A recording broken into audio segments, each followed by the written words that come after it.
Welcome to Session 1. In Session 1, we're going to be talking about the basics of customer service. So in this session, we'll be looking at what customer service is and what it is not, and the elements that make for good customer service. So let's define what customer service is.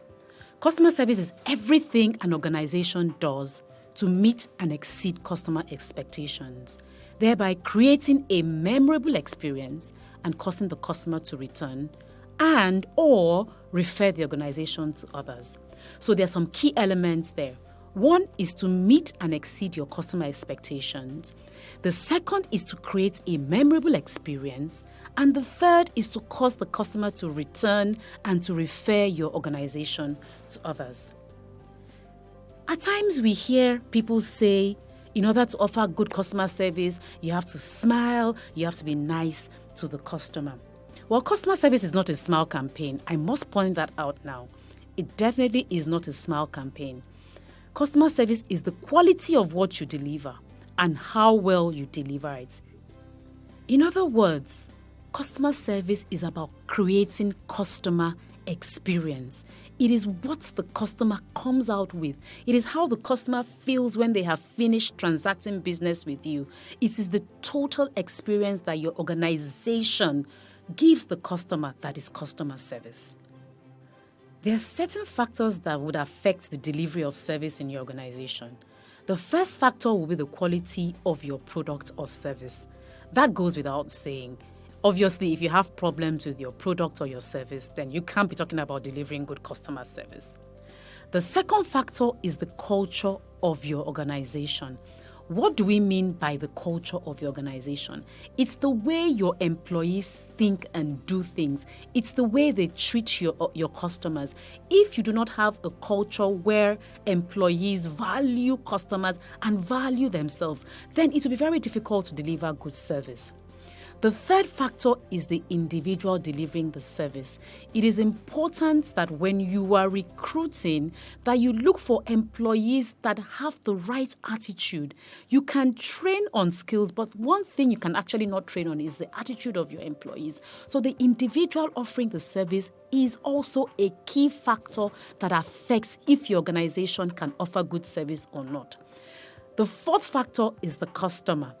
Obviously, the customers come in with their different moods and their different idiosyncrasies and their different characters. So if you do not understand the customer that is receiving the service, then it becomes very difficult to offer good customer service. The fifth factor is the specific point or stage in the customer transaction. This is called the moment of truth. This is where the customer judges your organization. This is where the customer determines if they're receiving good service. So the moment of truth can happen at any point in time. The moment of truth can happen before the transaction, during the transaction, and after the transaction. And we're going to look at all of this in more detail as the course progresses. I would like to point out that service qualities can be either tangible or intangible. When we talk about the tangibles, we're talking about the quality of your products, the cleanliness of your office space, the appearance of your personnel, things that you can touch and feel and see. Service qualities can also be intangible. Now, the intangible parts are the attitudes of your staff, their behavior, and their competence. And most of the time, when customers judge your organization, they judge you by the intangibles. They go away feeling that you have not served them well. It's something they cannot touch. It is a perception, something they feel. So it's important that when we're talking about customer service, that we remember that customers are judging you by their perceptions, by what they feel, by the attitude they feel your staff is giving to them, by the kind of behavior your employees are exhibiting, by the kind of competence that your employees show. So it's very important that you think about the intangibles of customer service because it helps you deliver excellent service. We are talking about customer service. But before we progress, we need to define who our customers are. There are actually three categories of customers I would like to talk about today. The first category are the external customers. The second, the internal customers. And the third is what I'll call the corporate customers. The external customers are the people who come in and pay for your product or service. The internal customers are the employees of an organization. The corporate customers are other organizations that are involved in your business in one way or the other. So they could be your regulators, they could be government agencies, they could be your suppliers, they could be your distributors, they could be your maintenance companies. But they do affect your business in one way or the other. They help your business to move smoothly. These people all have to be treated well if you're going to be able to deliver good customer service. We're going to talk about internal customer service now. Now, what is internal customer service? Internal customer service is providing customer service to the team members we supervise by helping them do their best to serve each other as well as the external customers. In other words, we are saying that if you are going to deliver good external customer service, then you must be delivering good internal customer service. Your focus must also be in your internal customers, your employees. You must treat them well, because treating employees as customers translates to them treating external customers well. It helps create a customer-focused culture when you focus on internal customer service. It encourages team members to treat each other as they would treat customers. It creates an environment where employees thrive and are willing to put in their best. Giving good internal customer service prevents teams within organizations from working as silos.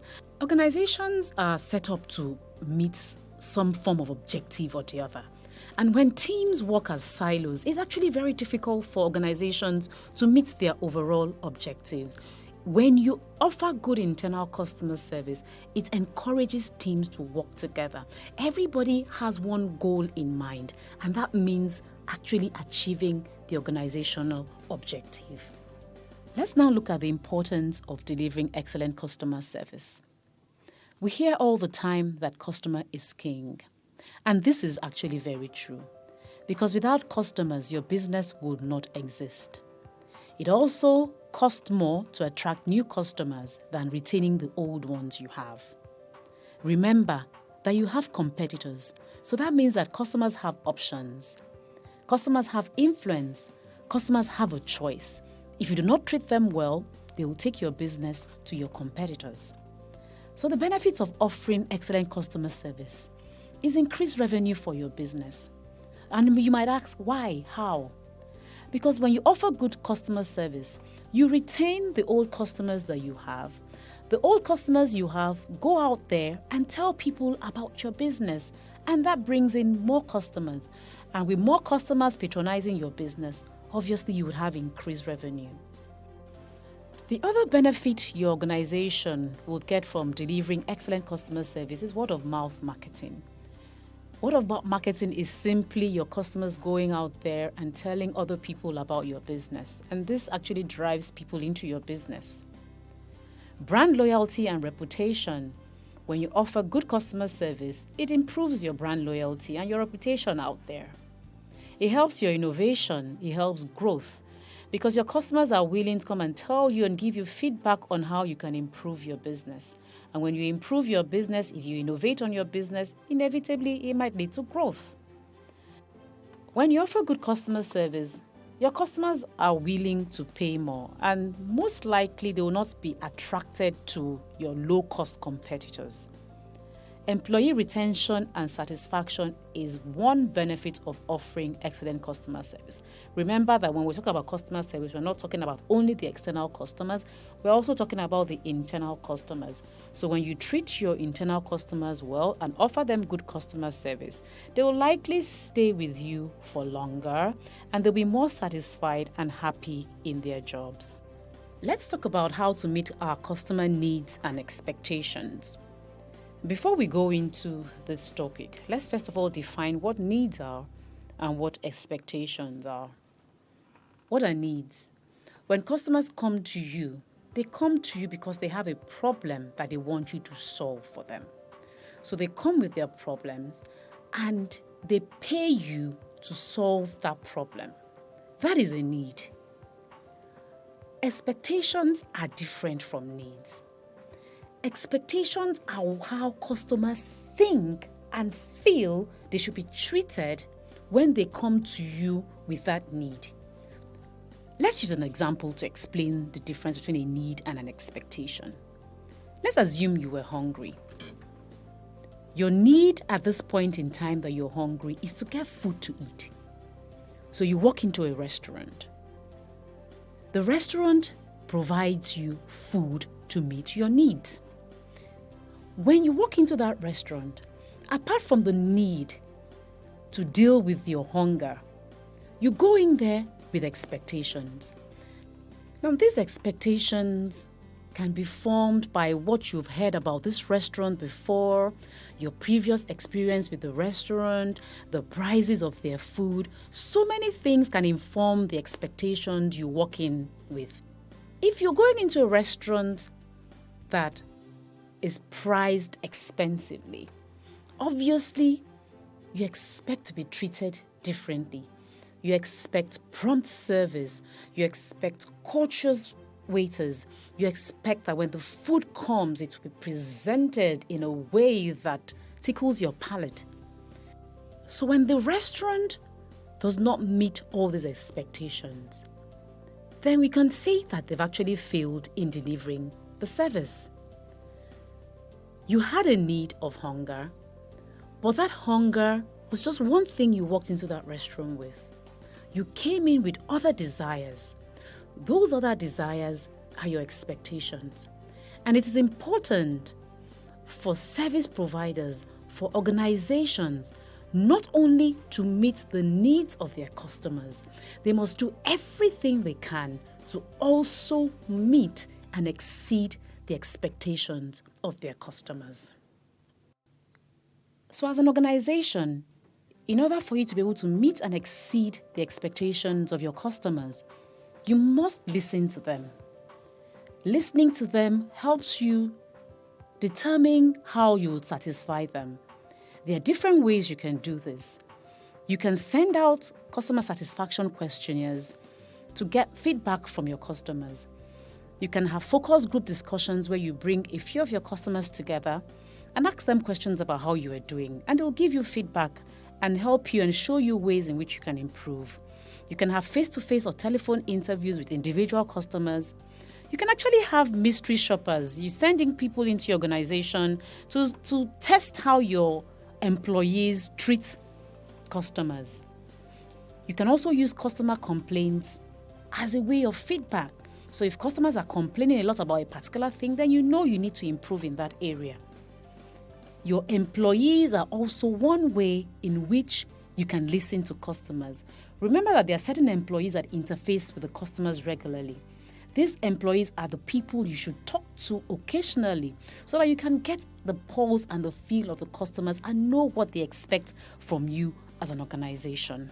Customers have different expectations from organizations, and surveys that have been done have shown that there are certain key expectations that drive customer satisfaction in all organizations across board. And they include reliability, competence, responsiveness, empathy, flexibility, and professionalism. The first expectation we're going to be looking at is reliability. And what is reliability? It's the ability to provide what you have promised dependably and accurately. In other words, it is doing what you say you will do, when you say you will do it, how you have said you will do it. How can you as an organization be reliable? The first thing to do is only promise what you can deliver. Do not promise customers things you cannot deliver just because you want to win the customer. It actually always backfires on you. So if, for example, you are an e-commerce business and people order stuff from you online, and in your promise you have said you would be able to deliver whatever it is we have ordered in 48 hours. If consistently you fail to meet that promise of delivering goods in 48 hours, then you're not being reliable. And after a while, people will just stop using you and go to the next best option. So only promise what you can deliver. Also ensure that the product quality or service that you have promised is received just as you have said it will be received. the best thing to do is under-promise and over-deliver. So if I go back to the example of the e-commerce business, if you know that you cannot consistently meet a 48-hour delivery period, why not increase it to 72 hours? Then if you deliver in 48 hours, your customers will be happy. Always under-promise and over-deliver. That is the key to reliability. And make sure you follow up on your customers and make sure they are happy with your services, they are happy with the products they have received. It is important that you follow up with them. The next expectation we're going to be looking at is competency. What is competency? It's the ability to convey trust and confidence by being knowledgeable about the products and services you offer. Customers do business with organizations they trust. And the only way you can convey trust in your customers is to be knowledgeable about what you're doing. You must be knowledgeable about your industry. You must be knowledgeable about your products. You must be knowledgeable about the services you offer. So how can you exhibit competency? One is to show a deep knowledge of your product and your service. Second is to always serve your customers accurately and efficiently. Make sure your employees are trained to understand your product. They must understand your service. They must be able to answer any question that the customer throws their way. They must be able to stand confidently and communicate assertively at every stage of the customer transaction. The next expectation is empathy. Empathy is the ability to share someone else's feelings or experiences by imagining what it would be like to be in that person's situation. In other words, it's just about caring for your customers. It's about putting yourself in the place of the customer. It's about trying to feel what the customer is feeling at every point in time. So how can you exceed your customer expectation by being empathic? One is to listen for emotions in your customers' messages. When your customers come to you and complain, look beyond what they are saying and see the kind of emotions that is going through them. Put yourself in their place. Ask yourself, if I was in this position, how would I feel? How would I react? When you ask yourself that question, then your response will be compassionate and you'll be able to meet their needs and concerns that way. Always accept your customer's interpretation of the situation. Never try to rationalize things. Don't try to always make your customers feel that you're right and they're wrong. The next expectation is responsiveness. And responsiveness is the willingness to help and provide customers with prompt service and the ability to resolve problems on time. How do you exceed your customers' expectations by being responsive? One is not to keep your customers waiting. Always attend to your customers promptly. Give them personalized attention. Take immediate steps to satisfy their needs yourselves. If they have complaints, resolve it on time. If they are making enquiries, respond to them on time. Do not keep your customers waiting. The next expectation is flexibility, which is the ability to recognize the individuality of each customer and offer creative solutions to meet each need.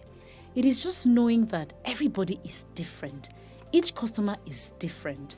They come to you with their unique needs and expectations. So you must treat them as individuals with distinct needs. The next expectation is professionalism, which could also be tangibles. And this just talks about the appearance of your physical facilities, your equipment, and that of your staff or employees. Professionalism helps you create a good first impression. Remember that people judge you in the first 30 seconds of coming in contact with you. So how can you exceed customer expectations? You must keep your office environment and workspaces neat and orderly. Make sure your employees are always professionally dressed. They must maintain a neat and well-groomed appearance and make sure they show respect and courtesy to everyone they come in contact with. It is important that we manage customer expectations. And in order to manage customer expectations, you must clearly define your company's standards of service and levels of service that you would offer. Let customers know what to expect from you. Always provide clear timelines. Be transparent and honest. Communicate effectively at every stage of the customer transaction. Give customers personalized attention. Always follow up to find out if customer expectations have been met. Deal quickly with any form of complaints or dissatisfactions you may get. Strive to build emotional connections with your customers. Now, this brings us to the end of session 1. Well done on your progress so far. Please take time and reflect on how you can incorporate some of the learnings in this session into your business before we proceed into the next session. Well done, and see you in session.